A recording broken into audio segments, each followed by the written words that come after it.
Please open in your learning workbook to page 175 and read along as we learn together. Now that we have studied exponential functions, and previously in this semester transformation of functions, we can combine these concepts together to learn the following. The functions f of x equals negative ab to the x minus h power subtract k, and g of x equals positive ab to the x plus h power plus k represent transformations of the graph h of x equals b to the x power.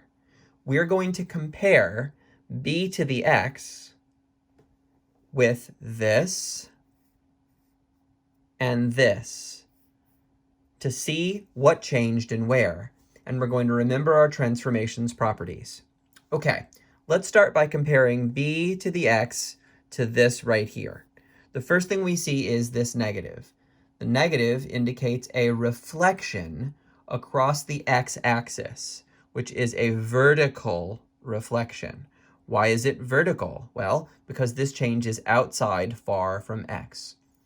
All right, this a represents a vertical shrink if a is between 0 and 1, or a stretch if a is greater than 1.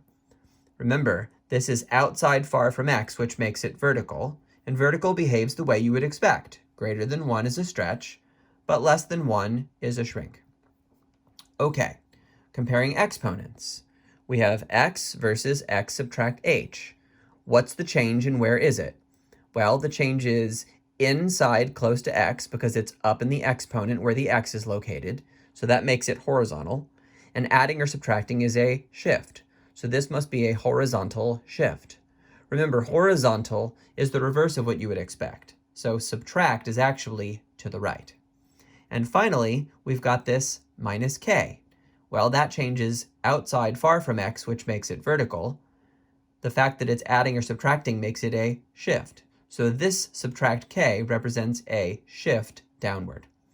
Okay, now let's compare our b to the x to this function.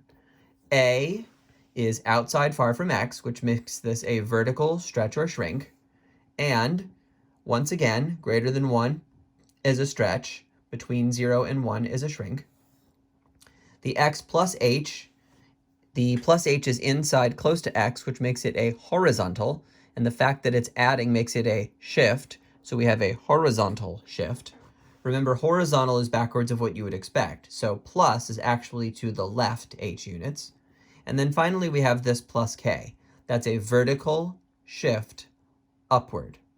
So these conversation bubbles help us understand which parts of the equation are changing and how, and therefore which kinds of transformations we're dealing with.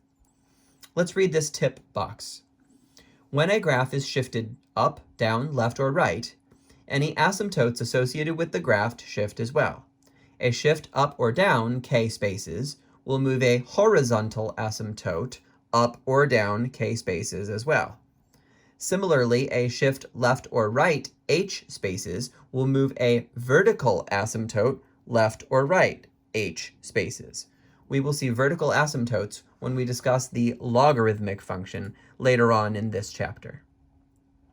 All right, so let's go ahead and read an example involving transformations of an exponential function. Here we go. Below is the graph of y equals 1/4 to the x power. This is the graph provided for us in ALEKS. Translate it to become the graph of y equals 1/4 to the power x minus 1, subtract 2. All right, let's figure out what changed and where. Our parent function is 1/4 to the x power.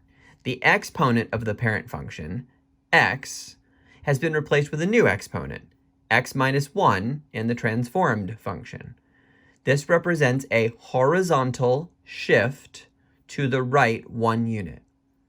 Now, when changing from the parent function to the transformed function, this subtract 2 appeared on the right-hand side. This represents a vertical shift down 2 units. Note the difference between horizontal and vertical. When the change is inside close to x, such as here in the exponent, that's horizontal. But when the change is outside far from x, that's vertical. Okay, So to get our new graph, we just have to take the graph that's been provided for us and shift it 1 step to the right and 2 steps down. When we hover our mouse over the graph, this hand icon shows up, which allows us to click and drag the graph to a new location. For example, this point, 0, 1, when moved 1 to the right and 2 down, would end up at this new location here, and the entire graph moves with it. Therefore, this graph represents our final answer, as it is the graph of y equals 1/4 to the x subtract 1 power minus 2.